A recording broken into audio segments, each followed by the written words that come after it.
This is a review of The Smallest Princess of the Inola, Book 4 of the Blue Ridge Paranormal Series by Melba Moon. It is a little over 2,000 words and is rated as appropriate for ages 6 to 18. It is not illustrated other than the cover art. We start the story with Salali deciding to take Lolly and go to the mortal realm for Halloween. Salali carries Lolly, as a cat, under her arm only this once, to reach the toad stools. And yes, the author puts a space there. Lolly initiates a meeting with a mortal child, whom we can surmise is relatively young based on the fact that her brothers were supposed to stay with her. She introduces herself, a bit awkwardly, as Bonnie, and after Salali helps Bonnie pick up her candy and they compliment each other's costumes, Bonnie mentions the haunted house. I admit this is a bit odd for me, as I didn't grow up in a very small community, and haunted houses weren't something that were anywhere near trick-or-treating areas. Since my niece, the only person young enough to still be cute when begging for candy from strangers, only participates in trunk or treat, I'm unaware of whether haunted houses like this have become a commonplace feature of modern trick-or-treating. The girls and Lolly, still as a cat at this point, make their way to the haunted house when Lolly smells danger and tries to warn Salali, who doesn't listen and insists what Lolly smells can't be in this realm. Lolly transforms into Salali's protector, described as a brave, and Salali is upset, reminding Lolly he promised not to shift. If he did, it wasn't in this story. Bonnie turns around to find where Salali went and sees Lolly the humanoid. She asks who he is, and Salali says he's her friend, who came to make sure they didn't get lost. Bonnie shrugs this off, saying he can't get in the way, but he can come along to the haunted house.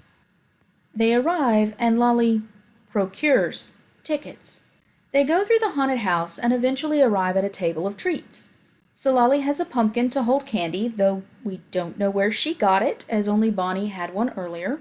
But Bonnie isn't really an observant child, as Salali used magic on Bonnie's wings when they met and Bonnie didn't notice. So maybe Salali magicked up a pumpkin candy bucket. The two girls fill their pumpkins and head to the exit. Lolly, then Bonnie, then Salali. This is when the Baldorian, or lizard man, that Lolly smelled previously, snatches Salali. At this point, we only have 2 of our 9 pages left, and I don't want to spoil everything if you decide to give this story a try. I personally feel the ending is a bit anticlimactic, and that it's over too soon for this much preparatory text. But perhaps this was intended as a scene that would be capitalized on in a later installment of the series that has yet to be published. Bearing in mind that this is a flash fiction meant to generate interest in the series, I understand why things aren't explained in depth. I will point out, however, that the other books are rated for middle school-aged readers or older, not first graders. So it is odd to try to encourage their readership of something that isn't necessarily age-appropriate. Regardless, as this is flash fiction and not a chapter book, I admit I did not expect to find typographical errors.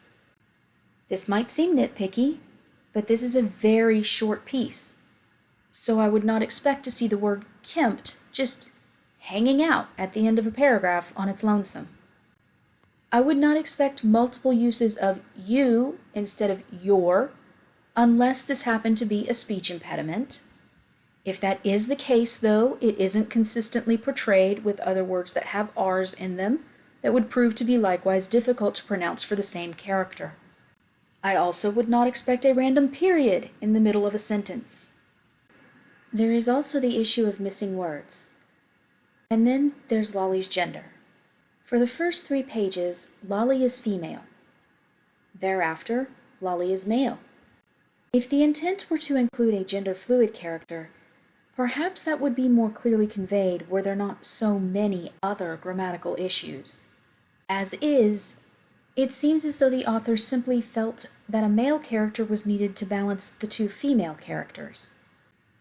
I have some concerns about the lessons being taught in this story as well. Because this is billed as a young reader's book, we know when Sulali decides to leave Inola to visit the mortal realm that something bad is going to happen. It's formulaic, and all the classic signs are included in the narrative. Sulali has been told not to leave Inola. Sulali is upset at being treated as though she's younger than she is. Sulali is jealous of the tales her older sisters bring back after All Hallows' Eve visits to the mortal realm. So we know roughly what to expect.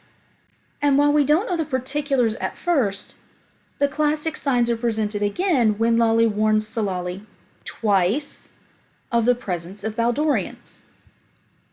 But because Sulali is a princess, Lali lets her run the show.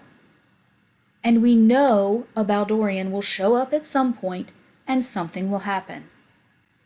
But the following of that formula isn't a detractor. It's Bonnie's simple acceptance of a strange man appearing next to a little girl she's just met, who doesn't introduce him as a relative, but as a friend. A little girl who doesn't speak like other little girls, who doesn't know how to look both ways before crossing the street, and whose cat vanished before this man showed up. If nothing else, Bonnie should have reacted to the lack of cat, since the cat was the one to cause their introduction. Regardless of the fact that Lali poses no threat to Bonnie, she doesn't know that. And I admit to some concern that her parents taught her to look before crossing the street, but didn't tell her not to go along with strange men she's just met, no matter that they accompany strange little girls who appear to be her own age, whom she also just met. I will add for clarity that Lali's gender, whatever it may be, does not change my opinion about Bonnie's response to a strange adult. And the fact that Lali procures 3 tickets for the haunted house is also a point of consideration. Since he's Sulali's protector, we can assume that he doesn't travel to the mortal realm often. So he wouldn't have a supply of money and wouldn't know what it looked like. While it's possible everyone brought cash to pay for the haunted house, in these modern times, most people pay with plastic or some electronic service instead. And it would be infinitely simpler for the haunted house to set up an account to receive payments on an app like Venmo, rather than try to keep enough cash on hand to make change. So we're left with several options. Lali might have used magic to make the ticket agent believe he'd received money and just handed over the tickets. Not a good moral lesson to teach children. Lali might have made fake cash to pay for the tickets. Also not a good lesson. And it's also possible that Lali simply magicked up something that looked like the tickets to hand to the person checking at the door, which is also not a good lesson to teach children. Manipulation, theft, forgery. I realize we're talking about the Fae, but this is billed as a children's story. First grade appropriate. Yet, since we are talking about the Fae, there are some things I hope are covered in the earlier installments. For example, why does Sulali give her name away? Does it hold no power over the Inola to do so? And I'll ignore the issue of thanking the Fae or accepting a gift from one.